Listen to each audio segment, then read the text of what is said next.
68 miles per hour. Out on the road, the demon. That's enough of that.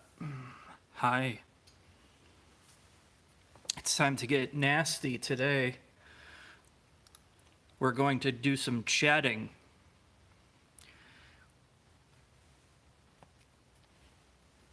I can't marry me. What's up? I'm going to log into some YouTubes so I can review your comments. No, I'm not on the toilet. I'm on the simulator chair. If that doesn't, oh my God, if that doesn't look tough as nails, look at this. Now I can drive while talking. Hopefully I can get my digital pit crew can get my PT Cruiser shined up. How is everybody doing? You can start doing nothing, just watching things. I'll start answering questions very soon. And I think I saw a question already about the Assetto Corsa racing group or iRacing group. I think that's something that is definitely needed. If anybody does any digital driving, I think it would be fun to have people destroy me. And probably Scott would destroy a lot of people. He's pretty quick. His digital car collection is really premium too, real premium. So I'm gonna get to the live streaming menu so I can see everybody's questions. Scott, all that guy does is work, okay? All he does is work. I asked him, you want to hang out? You want to high five? Nope. He wants to work on junks all day. That's the type of dude he is. All right, I've popped out the chat. Oh, yeah. Okay. So how's everybody doing? Should I wear my racing gloves for digital driving? No, don't worry. I'm not going to bore people with that.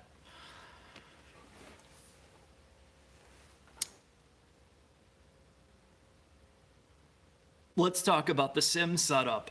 It's old now. It's probably like 5 or 6 years old. It's the old school Fanatec with the removable wheel, the Club Sport whatever one. It's got a separate base, which I will probably screw up the stream doing this. It's got a separate base. You can remove the wheel. This is the motor unit. I just turned it on by accident, which I didn't need to do. Okay. It's on an old school monitor. I do have Oculus, but it makes me sick, so I don't use it. You can have your own pedals, and this is the old school pedals. I don't know. It's fine. I like it in the winter. I mean, nothing replaces real driving, ever. No matter how good the simulator is, it's not the same. So, but I really do. Once I get some time to do it, it's a good way to just decompress and drive, because it does. The one thing I will tell you about simulators, they help your reaction time. If nothing else, if you get into like iRacing or Assetto Corsa and you get into a really fast, ridiculous car that all it does is want to spin out, it will really help your reaction time, correct car correction, car control, which is very strange, but I find it to be true. And that's all I'm gonna say about that, other than, if anybody else does it, we should create a group and get online sometime. All right, here we go. Hello, Mazda, Adventure Mazda. Hello, Jamal.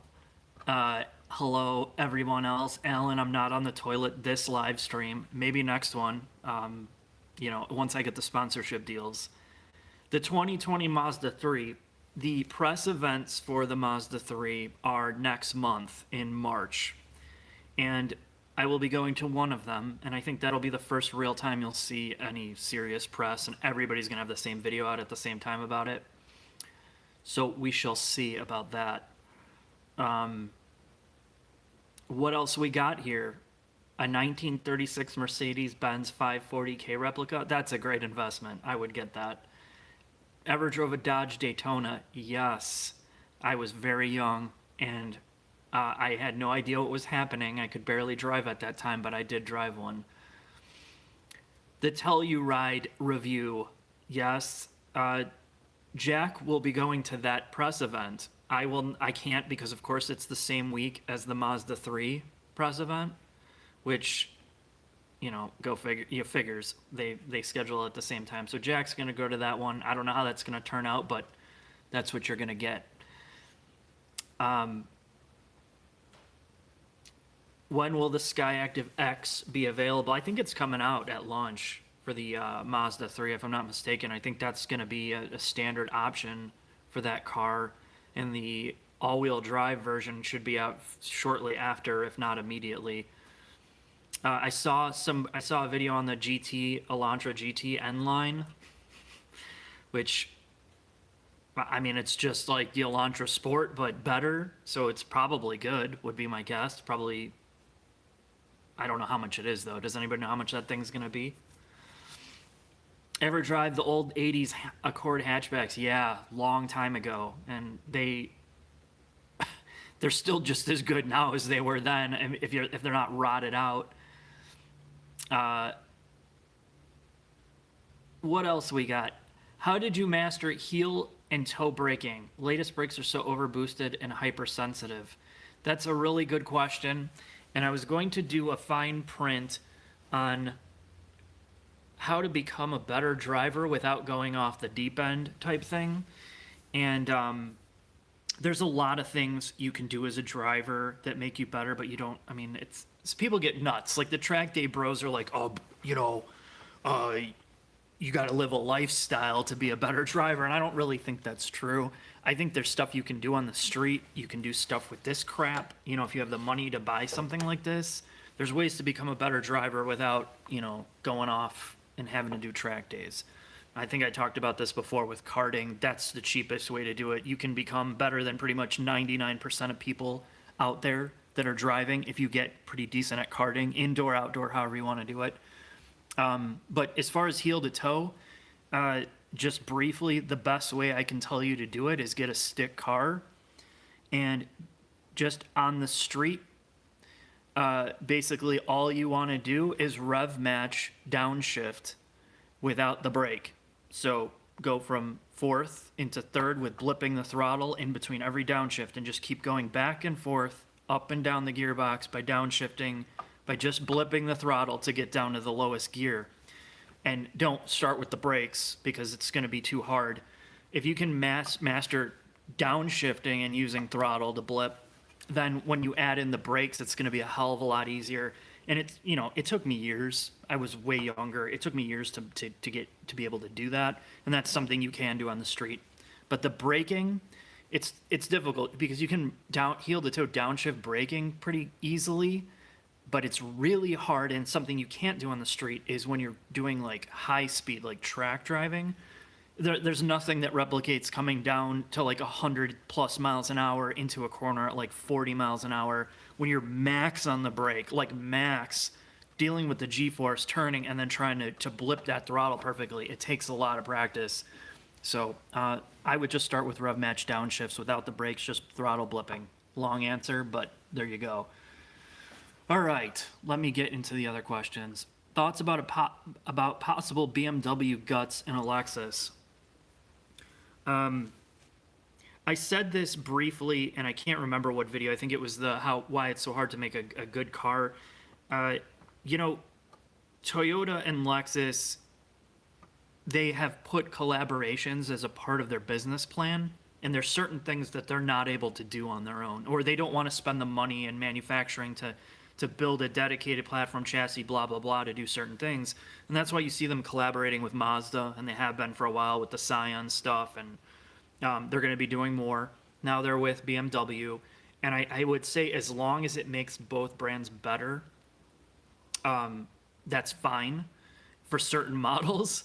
But I certainly, just from my perspective, one of the best things about Lexus is they may not be the fastest thing, they may not be the best cars overall in terms of interior, exterior, but I would not trade the reliability because that's the main thing. That's why so many people buy them, reliability and resale value. And if you start adding BMW stuff that's not reliable in there, then That's kind of deal breaker for me. Let's get up here. Sorry, I'm gonna start answering more questions quickly. This is the next live stream will be JD Power Awards. I'm going to give myself every JD Power Award.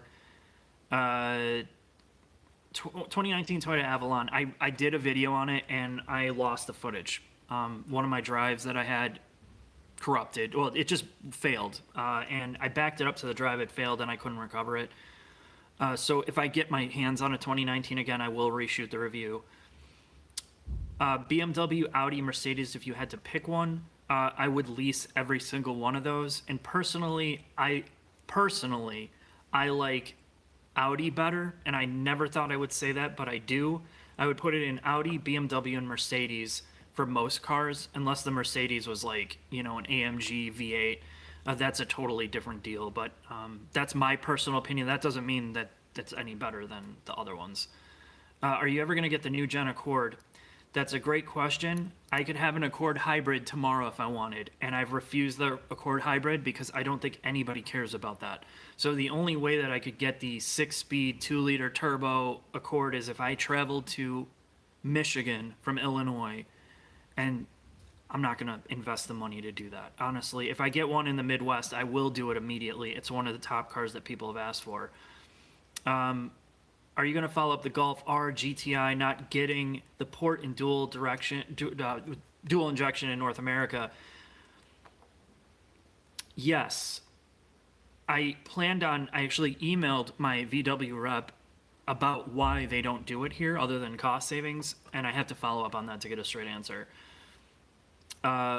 Yes, the Palisade, the Hyundai, there's a video planned about that. The 2019 ND Miata compared to the S2000. If you're in the market right now and you had to choose between two and you never really were a fan of the S2000 or never drove it before, I would just go and get the ND Miata, the new one. If you have any history with the S2000 or you're more like old school, you want the older Honda stuff, there's no comparison. I'd take an S2000 over it, but I think the 2019 ND now is so good that it's hard not to just buy it, especially if you get it used now. Like if you can get a 2019 next year for like 25 or 27, ooh, that's a great car. I still wouldn't sell my S2000 for it though, but I'm kind of a fanboy with that car. Should I keep my 2014 Mustang GT or get a 2016 SS Camaro? I think the Camaro is a better car. I hate to say that, but I really think it is a better car, better built in terms of chassis and all that. But I don't know that it's worth selling for it. The GT is still a great car, and you have one of the most reliable motors ever that Ford has made. So that's really a tough call. I mean, it's basically, if you're sick of it, it would be a good upgrade. What do you think of the Acura TLX SH all-wheel drive system? It's much like the RDX. It doesn't transfer as much torque to the rear, I believe, if it has the older system. But I mean, I don't know. I'm not a huge fan of the TLX because of the interior. Until they update it, I wouldn't consider it, but I like the way it drives. What's up? Houston, Texas is representing. I like that. 2018 BMW 340 Xi 6-speed manual, mineral gray, red leather, or new M340i that doesn't have the manual option. I'd always choose the 6-speed in a BMW, David, because you're going to have way better resale value when you get sick of it. I mean, they're becoming so rare that that's what I would do. The Tundra review, God, I can't. That's one of my first ones. I probably would do that differently. How do you pronounce Mazda? Mazda in the U.S. Some people call it Mazda. I'll say it Mazda sometimes just to be stupid. Bring back Daewoo. I think isn't really some of the Chevys that are made still have some Daewoo parts in it. What happened to Turbowski? He's always busy. I will have him in more stuff as the weather gets a little bit better if he's around. But yeah, he'll be back. He just dreams of me every night, like I dream of him. Let's get to this. Some people are donating for some reason. I'm not sure why. Don't donate. What car did you want when you were 16? That's a really good question. None. I I was not into cars when I was 16 at all. I was into what my parents had, and I never dreamed that I would have any other car than those. I was just felt grateful to be able to get in their cars and drive them to get out. So it wasn't until my 20s when I really started thinking about cars that I could physically buy myself. Appreciate your work, man. It's good to see a journalist that is passionate and honest with what he puts out to the public. Thank you, Mr. J. Gertman 012. I do care, and I don't want to sell out. I just want to try to do what I think is best and what people would find value in. The next one, let's get video idea. Top 5 things Mr. Turbowski likes about cars. That would be a really good video. And I'd be surprised if he could find 5 that he actually likes. Thanks for all the amazing free content, Brandon. Thank you. And it's funny. I mean, surprisingly, on this channel or in the comments, people are not straight up abusive. And even if they are, I can laugh it off. And I love this stuff where people come on and they've never seen a video before and they're just like, this has ruined my life. I can't believe I wasted 3.5 minutes to watch this. I'm like, it's free. It's not like it costs you anything unless you're paying, unless you're doing something wrong. Let's take a look at the next one. Chevy Colorado in blue says thanks. Thank you. Sean, he's paid $2 Canadian to say the thing about the Turbowski video, and that's a great idea, and that will happen. Evil Ed 76, $10. That is a premium donation for no comment. Another Canadian, that was actually I already answered that one. The $2.79 Canadian. That was the question about what I liked when I was 16. What do you think about the Ford EcoBoost reliability? That is from VW said whatever. What do I think about it? I'm a lot more excited about the dual injection. I'm way more excited about dual injection EcoBoost motors, and I think they're going to be a lot better. I think the second generation should be, that's what I would look for. The previous ones, they had problems with tons of carbon problems. They had problems with the head design when they came out. They had problems with some overheating crap. I mean, it's mass-produced motor, like every company. Look at the stuff we talk about Hyundai being so great. Now Scott's got Sonatas coming in with rod bearing problems. You think he's had like 4 of them. He just sent me a picture last week doing an oil change. The oil is pure silver. And now they're eating motors. So, I mean, it's just, you can't win. You really can't. I mean, and this is what we talk about, right? It's great, these new cars. Oh, they're so amazing until you get down the road 5-6 years. You really don't know what's going to happen. So, I think I'm caught up with the donation ones. So let me get back to the real questions. And there's a lot. How do you compare the dynamic between the RDX and CX-5 Turbo? That's a really good question that I got a lot. The RDX is a far superior vehicle when you get into the all-wheel drive system. Having the torque factoring differential, it's just night and day. I think the only thing that the CX-5 has is better is I really think the transmission on the CX-5 is better. But as terms of a daily drive or drivability, it's quicker. It doesn't gear hunt. But almost everything else, the Acura, the tuning on the engine is far better. I feel like the audio system's better. Some of the build quality on the interior is better. The body structure is far superior.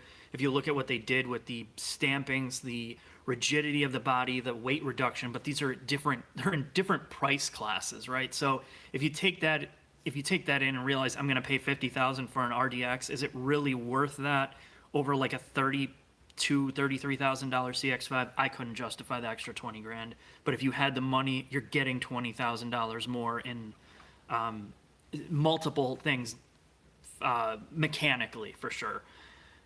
What else we got? RLX.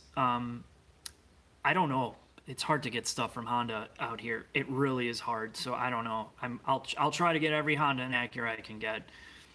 When will you and Obsessed Garage do a collab?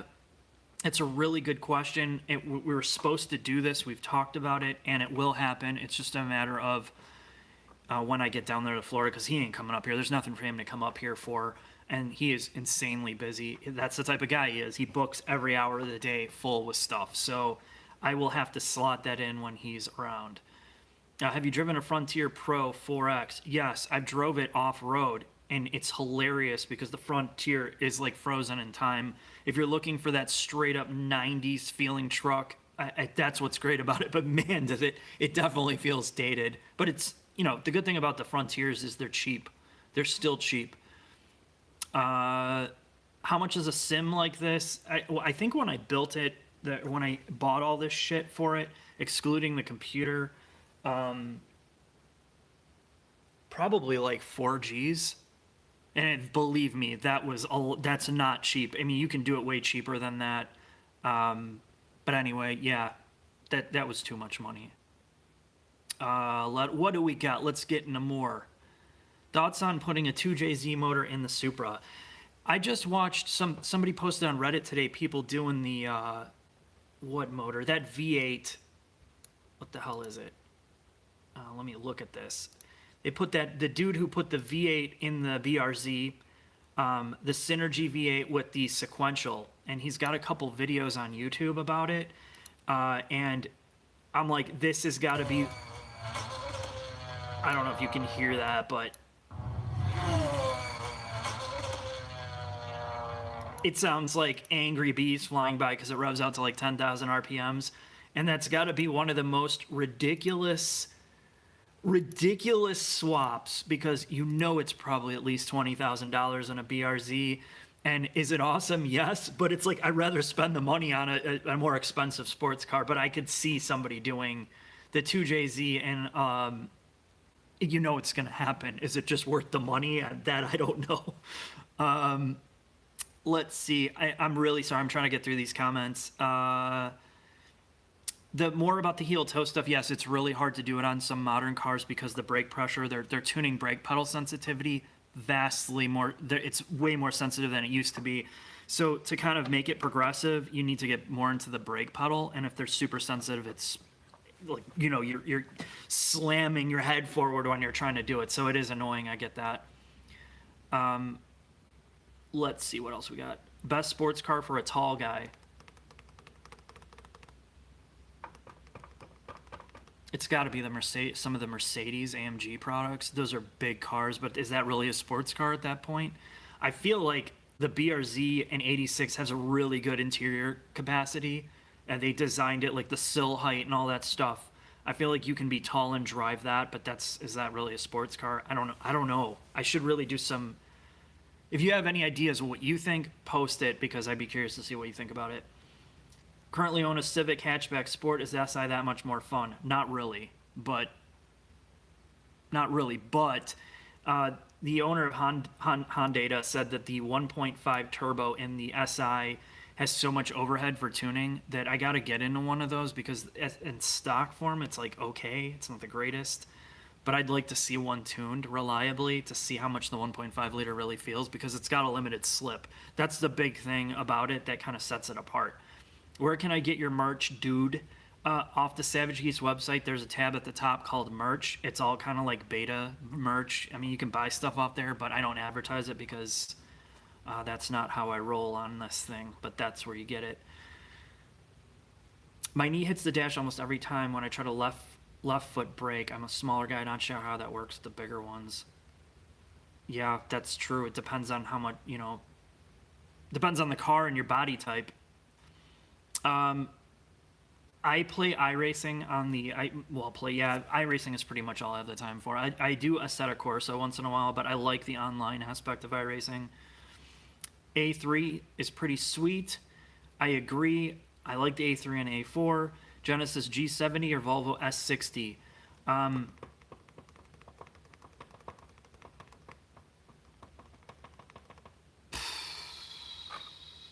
It's a wash. I could take either one. The G70 has a far better engine if you get the V6, but the Volvo interior is better. The sound system is far better, and it just has I don't know. There's something about that car, and a lot of people don't like it, but that's me. They're getting to both. C43, a deal AMG, kind of. I'm not a huge fan of it. It's okay. 29 WRX STI. I mean, why not? I mean, people have been buying them for friggin' 15 years. I would just buy one used if you can find one in good shape. If not the Accord Hybrid, what about the Insider Clarity? Again, my problems with Honda getting cars from them. I'd have to go out of state. Let's see, Accord or Camry? Camry, if you're keeping it long term and you're buying it. If you want the better driving car, it's the Accord. Let's see, M5 review. I got another M5 review coming up from somebody that is gonna give me their car, and I can't remember what generation it is, but that'll be coming up. Chase Lazelle said, "What do you think of the new 3 Series? Chances of a review?" Yes, there'll be a review on it.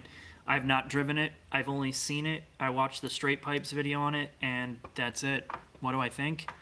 It's a 3 Series. Hopefully it's, I don't know. I mean, they're all pretty good, aren't they? Especially when they first come out, people get excited for them. Joe Hare, for $10,000, do you get an early NC Miata or an S2000? I'm in SoCal, and it would be my daily with some AutoX and Can You driving for the weekend. Thanks for all the free content. Best to you. I would buy, that's going to be hard to find an S2000 for 10 grand in California. It would be very high mileage. You're probably better off for 10 grand with an NC Miata, and then, investing in suspension, because that's really all it needs. And I like the motor in the NC Miata. I know people didn't like that car because it was heavier and weirder, bigger, but it really does rev. You'd be surprised. It revs and it sounds good. So NC Miata. What else we got? A lot to cover. Have a Genesis G85 5.0 Ultimate lease is coming up. Look for a less expensive car, auto, roomy, because of kid. What 2-3 cars would you look at? Look at the new Accord. It's huge. It's way bigger than it needs to be, but it's a big car and it's cheap. You'll probably like that coming from the G80. Maybe some V6 sedan. Camrys. Avalon. Look at the Avalon V6. Those would be the 3 off the top of my head. What SUV is the more comfortable one? A 500 mile round trip for around 40K. You know what's weird? And I'm going to say this, and it wouldn't be my first choice, but check out the Durango. And I know people are like, oh, bro, never buy that. It's going to break. But that is really comfortable for an SUV, and I'm sure you can find one dirt cheap. Other than that, you're like stuck in the luxury SUV realm, which, pick one. I still am a huge fan of the CX-5. 2016 AMG GTS, take it to the dealership for brake service at 6K, or do it myself. Does it have carbon ceramics? If it does, regardless, I would try to do it yourself. That's not hard to do unless you need a scan tool to retract like the parking brake, electronic parking brake or something in the back. Lexus or Genesis for long-term use? Lexus. Genesis hasn't been around long enough to really say. What do you think of 2011 Mercury Grand Marquis for durability? I mean, that's kind of like the same thing with the Crown Vic. People swear by those. If you get one that's not rotted out, it should be pretty straightforward. It's just a boat. I mean, if you're looking for something cheap that you can get parts for and that you can drive through a brick wall, that's that. I wouldn't buy one, but it's not my type of car, but I see why people would own it. Mazda 3 hatch, can't comment it, haven't drove it yet. 2.0 T Giulia or Stelvio?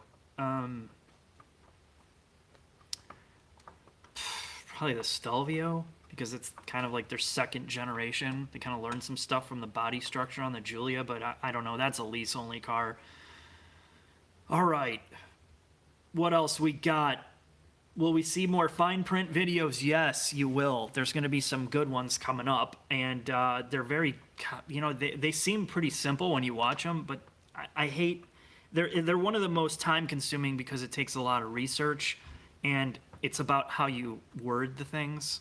So I got to get better at doing those more frequently. Let's get into some more. Why don't you have any reviews for Peugeots? This is coming from the Straight Pipes, and I'm sorry. I don't answer you guys. I don't answer to you ever. Now, if you were somebody a little bit nicer to the American culture, you might get a straight answer.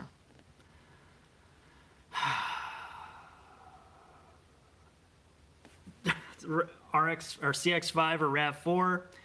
Let's go for the CX5 Turbo. The dynamics are better.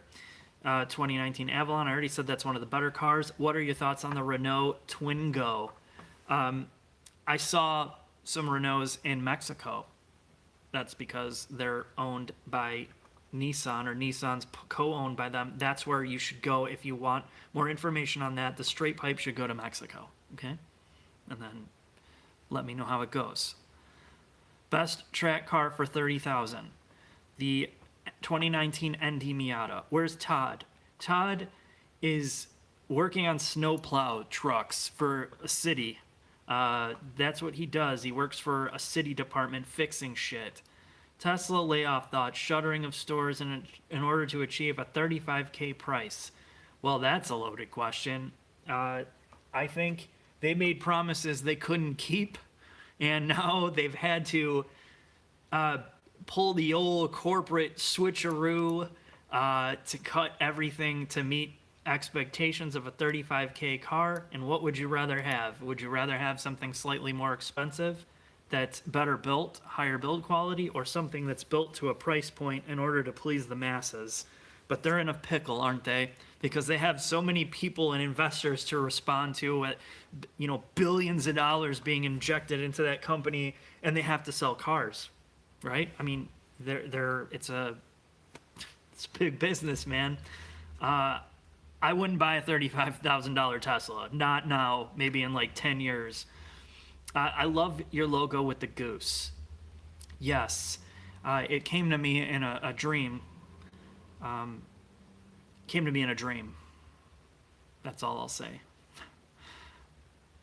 What do you think of electrifying gas sports car? What do you think of electrifying gas sports car? Will it be the mainstream of the future? Are you talking about like electrifying like hybrid sports cars, or just straight up sports cars that are electric? Because I would prefer an all-electric sports car, not a hybrid one. I don't particularly see the point of that, having dual drivetrains.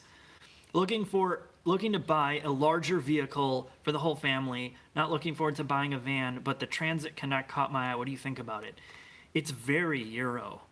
It's the Transit Connect is so rare. You don't see a lot of them, and that's why I like it. I like the cargo van. Like, I'm going to deliver parts or cupcakes to my neighbors.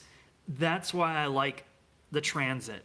But if I was really going to buy a van, it would have to be a Pacifica or a Sienna. Let's talk about some other questions. I want to trade my 2018 Tacoma for an STI Type R, RS, WRX, or Fiesta ST. What's the best bang for the buck? Yuri told me Type R. And the Type R is if you're buying it new, yes. I think you're going to have the best resale value. The motor has proven to be extremely potent and reliable so far. The trans is okay. And I think it is really good for the price. You can't argue what they did for that car. Now, if you're buying used and you're trying to save money and having fun, just buy a Fiesta ST or a WRX if you can even find one cheap, which is, they're all beat. But yeah, that's kind of my feeling. I do love the STI. Don't get me wrong. It's just I feel like it's so much money now for what it is when there's other options. Oh, right. What else we got? Todd is angry. He's angry at me. I gypped him out of $3.87 at the pizza restaurant. I ordered sausage, and he didn't approve of sausage on the bill, and then he got stuck with it, and I've been getting threatening faxes from him ever since.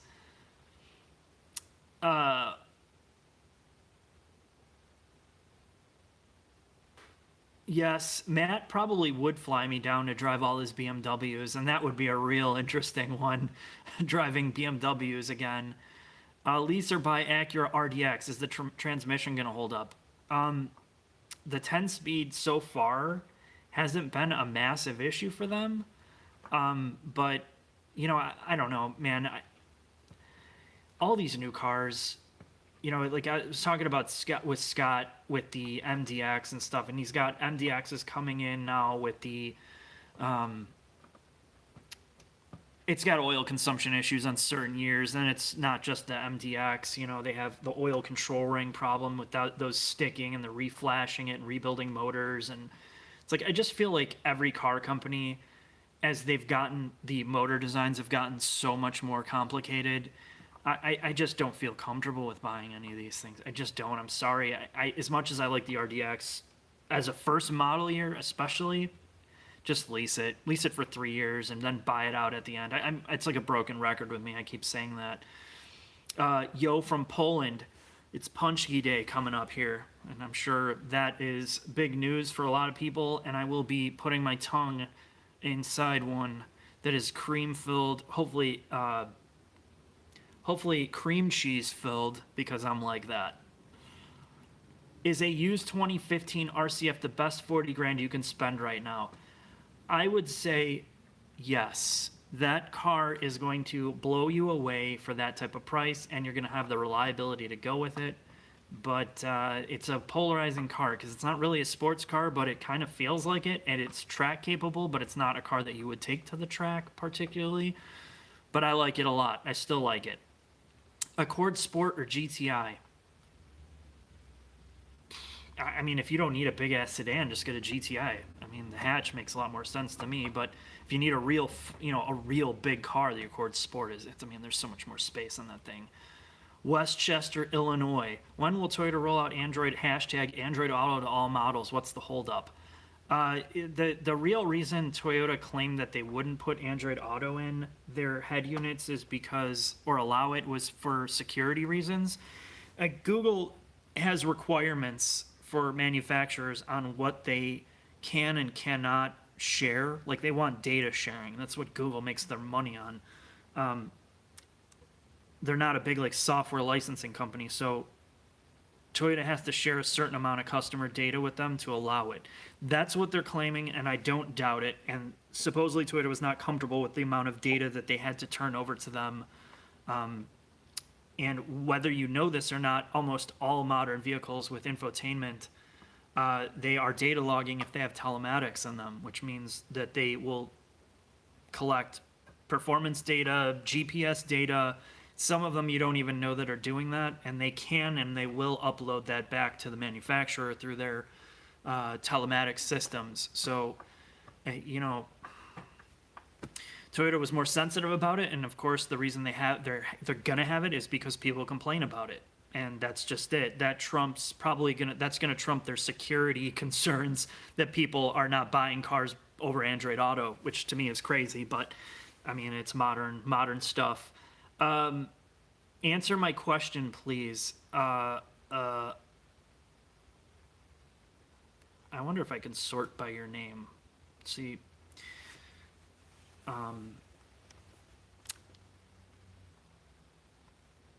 You gotta understand how hard this is, because you can't sort by shit. I can't flag a comment and be like, oh, I want to answer this one. I can put you in timeout. I can report you. I can do all this stupid shit, but I can't sort you, and I can't put you in a queue to say, hey, I got to answer this one. So there's my excuse. Okay, it's like the manufacturer excuse. We just can't do everything that customers want. Dear Savage, I'm a huge fan. What's your real name? My real name is Mark, with a K, not a C.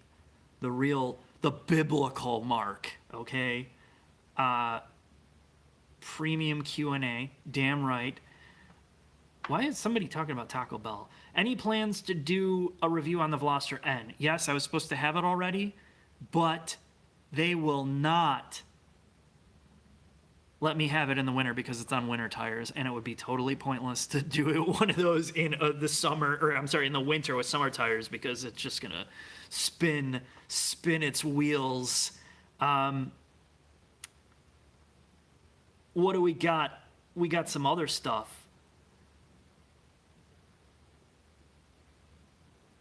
What about a modern V6 wagon or a wooden wagon?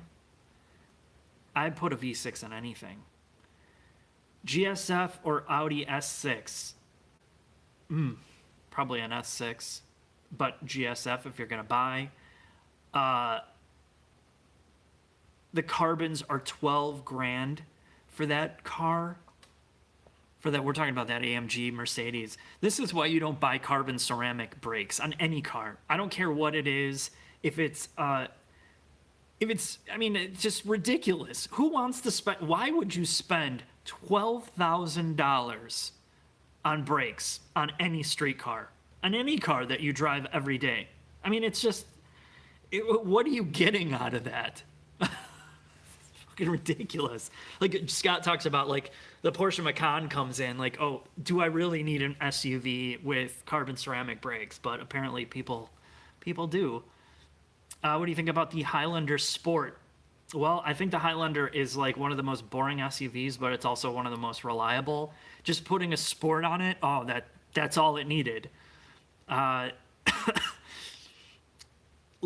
do we got? The new RAV4 will be coming soon. I've asked for that. Would you choose an RCF or F80 M3? I would always choose the RCF over it. And I know it's not the better car in pretty much any measurable way, but you know that you're going to drive it and you're going to have far less maintenance, all the far less problems you're going to have, and they have legitimate cooling built into it and all that. So, and a V8. What can I say about that? Whoa, other than suspension upgrades for NC Miata, what good upgrades would increase throttle response? I don't know. I mean, it's a four popper. I mean, you're not really going to do much besides tuning for that. I mean, intakes don't do much. Exhaust sounds like shit on most Miatas. I mean, honestly, just look into some decent tuning that you don't have to run like E85 for. That might be the only way to really deal with it. What's the worst and dopiest looking car on the road right now? Mazda 2, Yaris IA.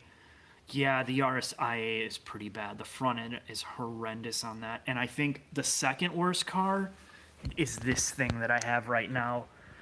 Oh my God, why? And I don't know how I'm going to word it, but this thing is hideous. Ooh. But that's a story for another day. All right, what else we got? What time is it? 6:12. All right, I started this at 5:30, so we'll kill this at 6:12, and I'm going to try to get through these comments fast. Want a car that's extremely reliable in the future. I want a car that's extremely reliable and invest for a car that I want in the future. Is a Corolla a good game? Yes, Corolla you cannot lose, except it will make you snooze. That's not true. The new one is pretty good. It's far better than the old ones. So that's a good choice. Come to Australia for your 03 Corolla, only if it has the, I don't even remember what the model or the engine code is for the 1.8 liter that revs to like 9,000 RPMs. 2008 R8 or 2015 911 Carrera. 911. No doubt about that, unless I would get an R8 with the V10. And I thought about, prices were coming down. That would be an amazing car to have for a little bit, like 1 year or something if you bought it right and unload it. You got to drive. If you ever get a chance to get in an R8 with a V10, get in it in the passenger seat. Just listen to that motor rev out. It is hilarious. New thoughts on the rear torsion beam on the Mazda 3. I'm going to talk more about that in the video, but I think I said this before. if Mazda has to cut costs to make more money off of a volume product like the Mazda 3, and most people don't notice it, if that gives them more money to develop future cars like the RX-7 or RX-8, whatever they're going to do, or put more money into some of their more fun cars, that's the only way they're going to be able to do it. It's too small of a company. They need something that sells more than like 300,000 units a year to be able to be to grow. And I don't know that the torsion beam's a bad thing or not. I don't think the previous generation Mazda 3 was like some sporty, massively sporty car. It drove great, but it wasn't like, sports car level just because of their independent rear. And the motors were not fast either. So it's not like, did it need it? I think so, but was it necessary for most people? Probably not. Never buy Renault if you want to use it. Tesla's crap. Subaru Outback review. I have a Subaru Forester review coming up. That'll have to tide you over. Tennis in Seattle says, "Hey, Savage Geese, love your reviews. Always entertaining. Do you plan on taking a look at the new 19 GLI? Engine and features look promising." Yes, I will have it. I've already requested that car, and it will be, it's going to be hot. Okay. Do you believe the Earth is flat? Apparently, people do. So I'll leave it at that. Track Daily Scrap. Lexus GSF E63 AMG CTSV. That's a pretty good analogy. You should have all three of those for the V8 excitement. I'm 6'3", and I daily drive my NC Miata 40 miles every day. It sucks. The community hate the NC, but it's one of the best rounded sports cars you can buy. I tend to agree with you. I really heard so much hate about the NC Miata, and then I drove it a couple years ago, and I was really impressed by it. I don't know why. It was like the bastard child of the Miatas, but there's a reason why people, once you get over the stigma of them, it's like the best car. One of the best fun cars you can get. Any thoughts on the 2018-19 Mustang engine tick? I've seen a lot about that, and I've listened to some videos where people talk about it. I'm not positive. It sounds to me like it's direct injection related, like fueling, some type of resonance, but I don't know. It also sounds like valve train related it could be bottom end too. It could just be a defect, or it could be legitimately fueling and tuning, because it's weird with direct injection. You do get strange like resonance from the high pressure fuel system. So I don't know. I would have to do more research on it, and I haven't talked to any mechanics that have worked on it either. Any plans to do a Regal GS four-door sedan? You know what? I really want to do a Regal, their wagon. It's such a weird car, but I want to do that, so maybe I'll get one. What does that 47 on your hat mean? It's the brand.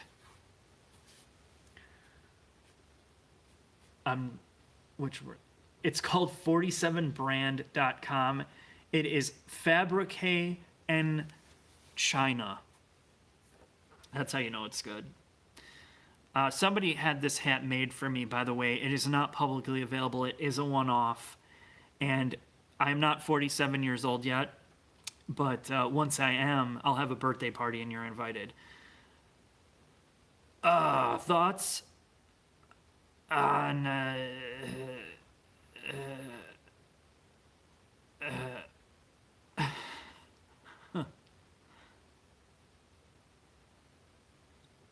Mr. Goose, you never answered my question. When we met at Admiral Theater in the Champagne Room, should I go for a 2000 PT Cruiser or a classic 98 Sebring?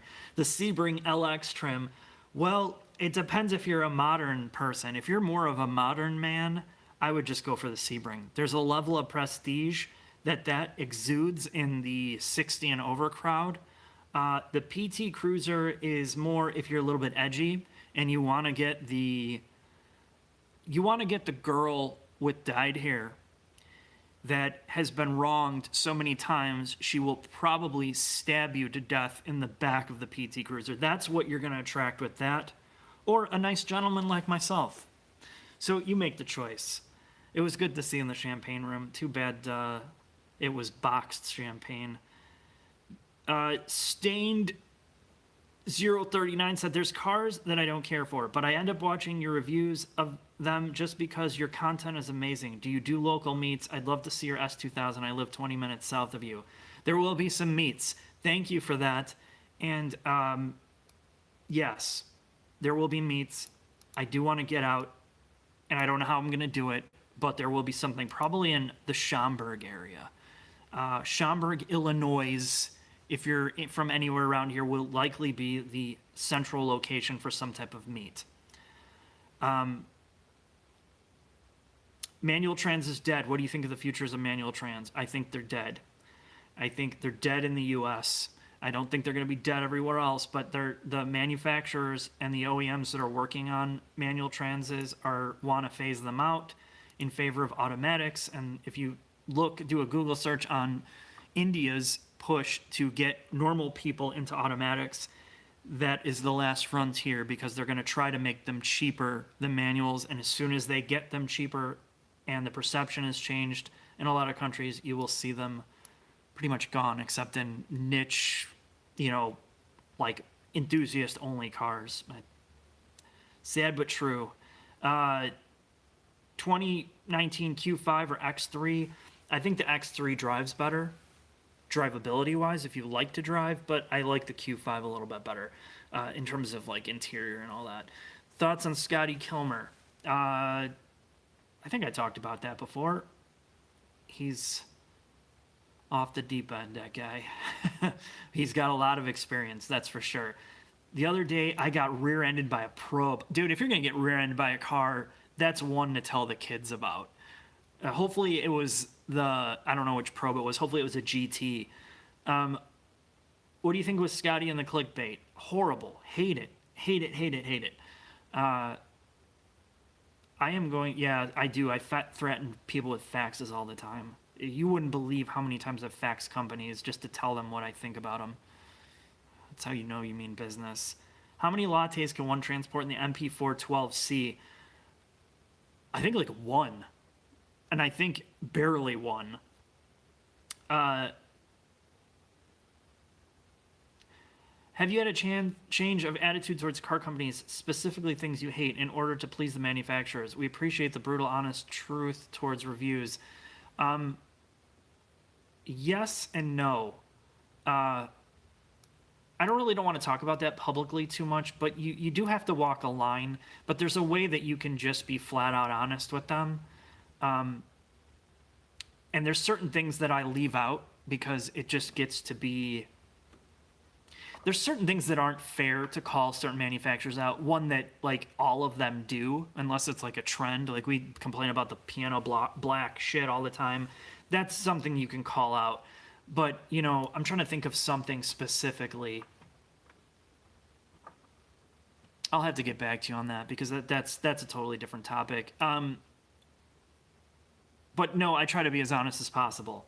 I don't leave something out in fear of like, oh, okay, retribution. Let's get to this. We got a couple I missed. How did you learn to drive a manual? Which car?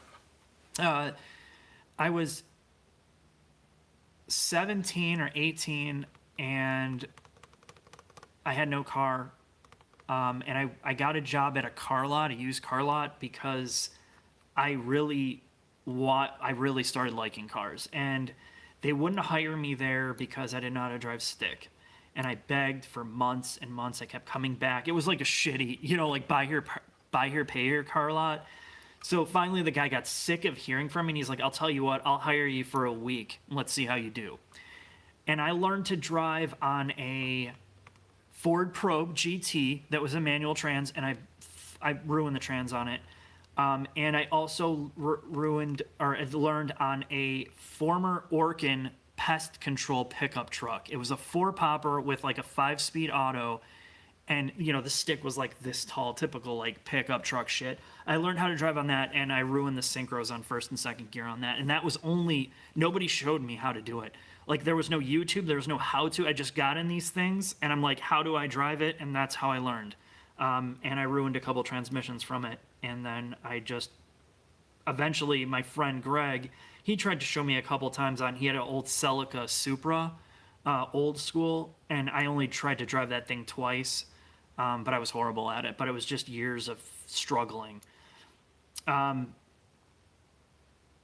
What else we got here? Love you, Savage Geese. Come to Texas, 2K soon. Yeah, I gotta come to Texas. It's on the list. Thanks so much, bro. Dan, why don't manufacturers install docking stations and a tablet app for car owners in lieu of built-in infotainment, which can't be upgraded? I think some of it has to do with the fact that they want things proprietary. And if you can take a piece of electronics out of the car, it becomes more accessible to hackers. It becomes something they can't control outside of the vehicle. And with many of the infotainment things being tied to the CAN bus system and certain things that are critical in terms of security now, they're just not going to let control go of that type of stuff. I agree with you, though.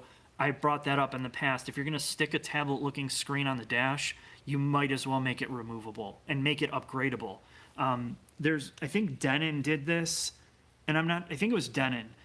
Some of their higher-end receivers, they allowed customers to buy a receiver, AV receiver, audio, and they allowed removable cards, like you could pull out a circuit board, and one would be like Dolby Surround or whatever, and you could upgrade it when the new card came out for like Dolby Atmos. So you still had the base receiver, but you could update the features that way.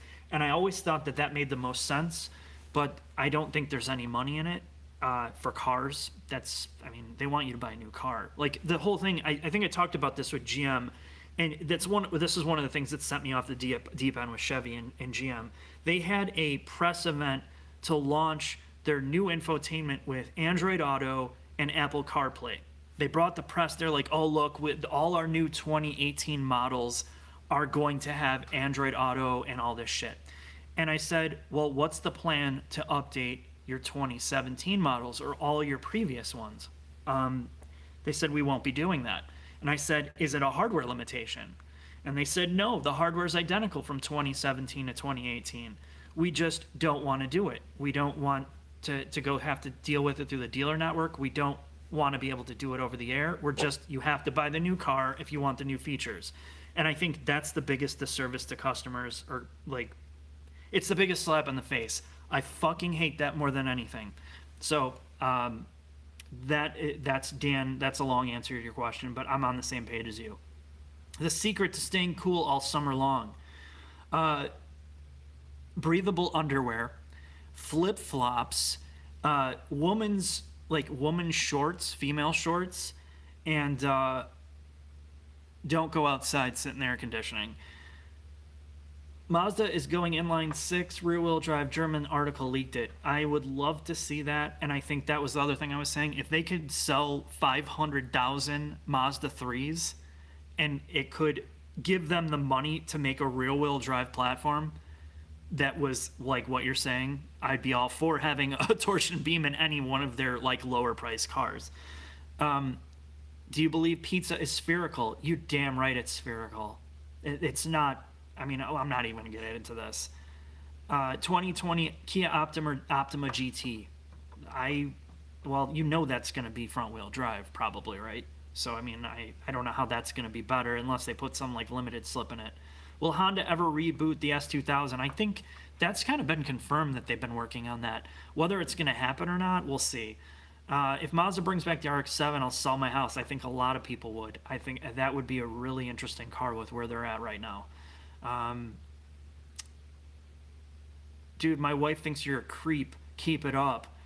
Well, that's good to know, because a lot of women have said that, and this one's for you.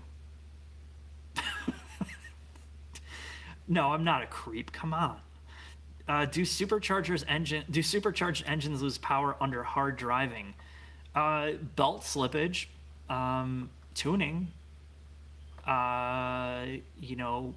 Just typical wear and tear on the engine, but there shouldn't be loss unless there's a problem with the supercharger leaching more power away from the engine. So you have bad bearings or like a belt is slipping, you're going to lose horsepower from the supercharger not working optimally. I don't know if that was a serious question, but there you go. Pontiac Solstice GXP. You can probably get them dirt cheap. I never liked them. I drove them when the S2000, the RX-8 came out. They were around the same time, and it was always kind of like the bastard child. So it's quick, but it might be cool because there's not a lot of people that have them. That would be the only thing. Are you against tuning WRX, say, with a Cobb access port? Well, the WRX tuning from the factory sucks. I'm one of those that doesn't like to touch tuning, but the WRX tuning is really bad. I would get a Cobb access port, but I would have it physically tuned. I would have it not just a canned off-the-shelf tune. I would have it taken to a local tuner and have it tweaked a little bit. That's my opinion on it. Mark, have you ever felt tired to do all this work? That is a very good question. I will take this over doing my old job I did for 15 years. Jack just said this to me because he's helping me out with some of the administrative side of this video thing. And he said, dude, I never thought I'd say this, but this whole video thing is far more work than a real job. And that's true. I spend way more hours doing this. It's way less pay than a career job. But would you rather do something you liked somewhat for, even if it's less money, would you rather do something that you like to do, that you're passionate about doing, than working for somebody else? And I mean, there's pros and cons. I don't know. And that's the way I look at it. I would rather take less money and do what I like than have to deal with all the bullshit I dealt with for 15 years. And to me, that's what I try to keep in perspective. If I can't go back in time to be like my younger self and be like, yo, bro, you should get out of this job. But I didn't, and I had to learn the hard way. And now, well, here it is. If your budget was $40K, what are you buying? I would be buying two cars. I would buy a Hyundai Genesis V8 for about $23,000. You can find them used for $23,000 if you can believe that, for a daily driver, and then I would have some type of Miata used. Those are the two that I would buy right now. Why is Tesla Model S crap? I value your opinions. I don't think it's crap. I'm not sold on them. I'm not sold on Tesla long term with like their first couple cars. Does that make sense? Like, I feel like there's too early on. What they're doing is great. The infrastructure, all the stuff they're coming up with is really groundbreaking in the industry. But I feel like their cars, I don't want to be an early adopter of like what I feel like is a lot of pet project stuff. I would just have to give it a few more years before I'm like, okay, we've seen these on the road for like 10 years. And we know that shit is working. Electronics they haven't given up on. They don't have a ton of issues. You can get them serviced outside of a Tesla dealer network. I mean, that's what I'm concerned with a car that I'm going to use every day. Hopefully that answered your question, Corbett. Thanks for the donation.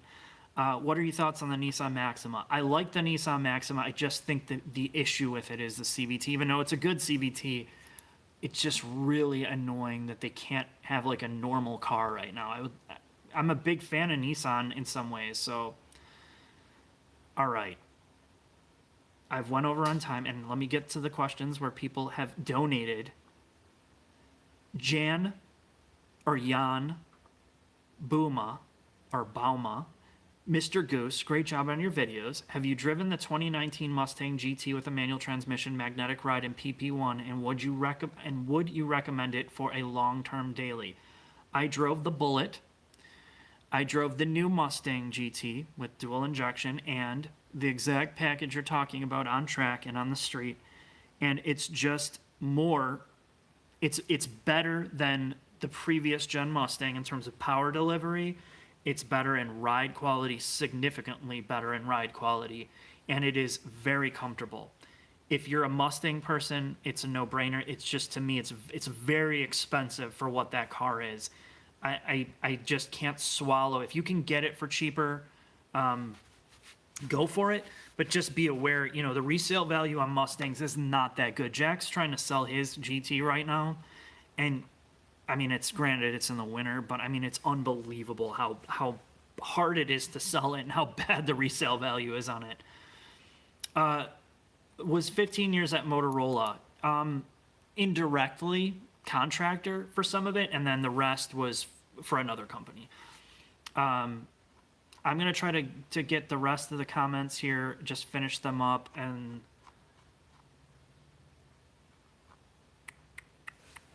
there's so many comments, I'm never going to get through them, but I'm just going to pick a cutoff, and I'm really sorry if I didn't get to yours. I'm going to be doing this like every other month. Do you think that playing simulation video games can make you a better driver like it did Clarkson in the NSX? I think so. I think there's a disconnect with video game like simulations. Even if you have a simulator with motion, it's still not the same as G-force. And it's something that you have to feel with a car or a kart, the way that the car is moving and the way that the suspension is moving, you don't feel in a simulator. You see it on the screen and you hear it and you feel it in the wheel, but it's not the same. And I think better line and all that stuff with better driving line and knowing tracks through simulation, which is what's amazing about it. But that's about it for me.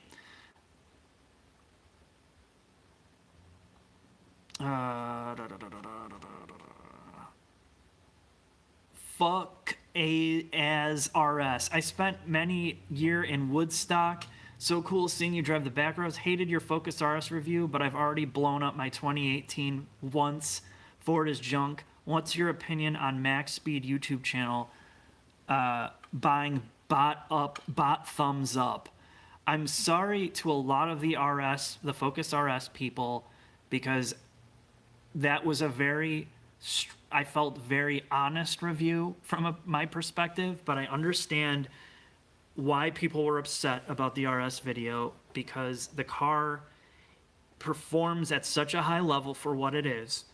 And it's one of those, you have to make an excuse for all the things that it is, like it's a Focus. If you can make the excuse for that, and it's horrible ride quality, and it's just feeling cheap, and you accept that, and you're like, this is one of the best performance hatchback cars ever made.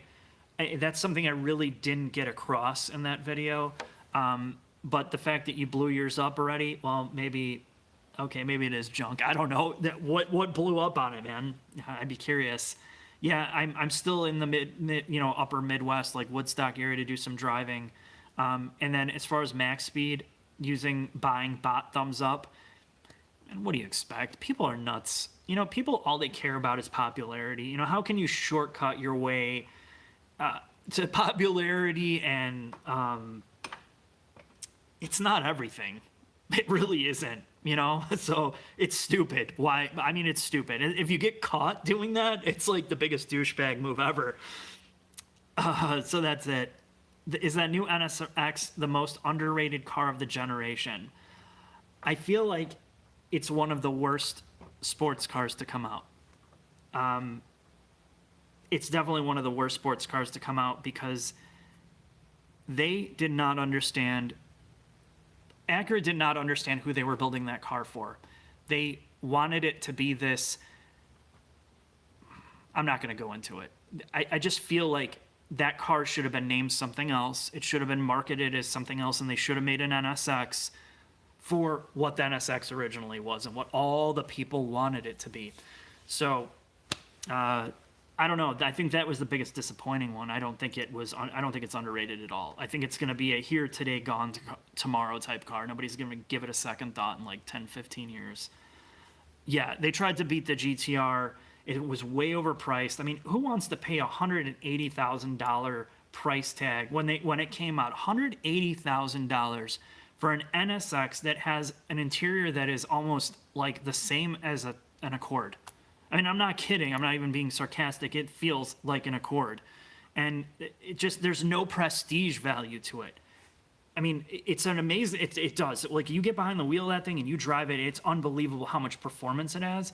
But they could have done it for a lot less money with far less complication than they did, and it would have been a much more driver-focused car, and they just didn't want to do that. They didn't want to do that at all. I give them props for trying, but pay attention. Pay attention to what people want, in a specific brand. They just don't know how to do that. Sorry, but if they do the same shit with the S2000, if they recreate this car and they make it some like friggin' hybrid, mongoloid, or what? Not mongoloid. That's a racist term now, isn't it? Technically, or just a messed up like body that's shared with like 3 other things, and it's a Frankenstein. That's the word I was looking for. Then, you can just say I told you so. That the writing was on the wall with that. Used 458. Yes, that would be amazing. And then the price tag to fix it would be amazing too. Newer doesn't mean better. Yeah, I agree. It doesn't. Yeah. I don't know. I said mongoloid, and I want to apologize for saying it because I used it in a video and I cut it out. It's an older term, but I think it is like culturally insensitive. I meant to say it for I meant to say Frankenstein. Yeah, everything is racist. You're right. LS 430, yes. Thoughts on the Mark IV GTI and the older GTIs in general? I really like the GTI. I think if you're okay with some of the weird stuff that you're gonna have to do to it, like plastic parts breaking, some electrical bugs and crap like that, I think it's a fun car. One of the better ones. I see why people like it the most. I think I'm going to finish this now. The last 2 comments. The new Telluride Palisade Twin or new rear-wheel drive platform Explorer Aviator Twin. I love the rear-wheel drive cars. Currently, the 2015 Genesis owner and love it. I saw the Telluride at the Kia Soul event in person and the interior, and I didn't drive it. And the Palisade should be similar. I can't tell you that yet until I really look at those and see the underneath of it, because the Explorer Aviator, that has the potential to be really good because of its architecture and platform. But the Kia Hyundai Twins, their interior quality, oh my god, it's so much better. Like if you look at those, it's like a night and day. And I don't know, I'd rather have the better interior on that case, but we'll see soon. 458 or NSX, I'm sorry, 458. Most fun possible for 10K, not daily driver.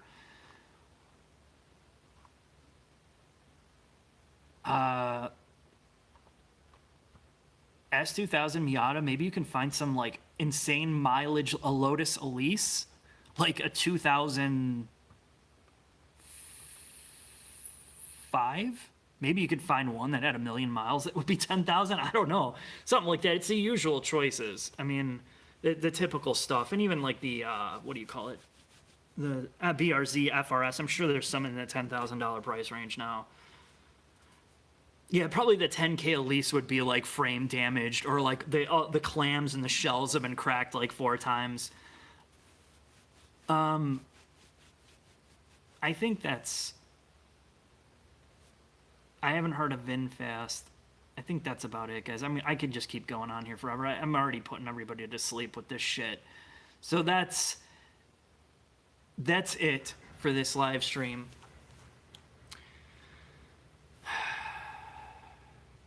Thank you. I'm going to give you a walk around. I know you don't fall asleep. Don't fall asleep. I'm going to give you a quick walk around and close this out, because you've spent an hour and 13 minutes of your life. I want you to see what's behind the scenes. We have Dr. Brown's root beer, which, no, I don't drink this on the toilet. This is my fancy rig. Look at this. Okay, that's how I hold the phone. That's how I light myself. Isn't that that's really cool, right? Really cool. Oh, shit. I'm stuck. Okay. Now, all right. That's where I was sitting. Okay. And that's just so professional. Now you can see I had this poster hung up at my old job. I'll give you a tour. I had this poster hung up at my old job, and the girls who cut my hair used to have hair. They cut my hair, and this was always hanging up at the Great Clips. All these stupid marketing photos. So I had to have this, and I hung it in my old job on my office door, and people always thought I was a douche because they didn't get it. But yeah, I have that, and this is this hideous chud. Oh,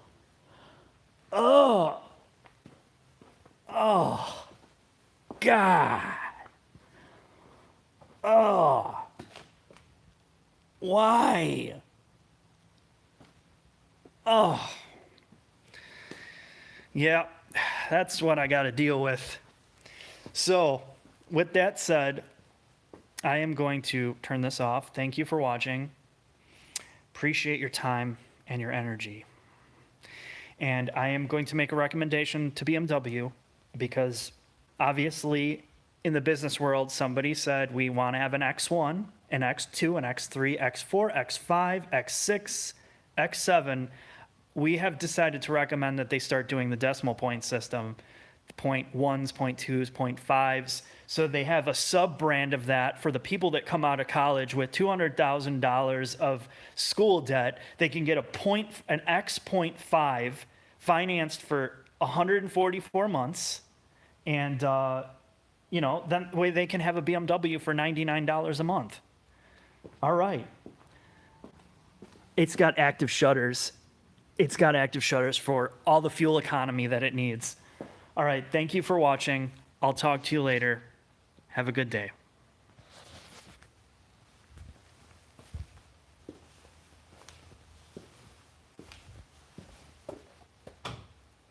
God, that takes the life out of me. I don't know how anybody could listen to somebody talk for an hour and a half. These people. Oh.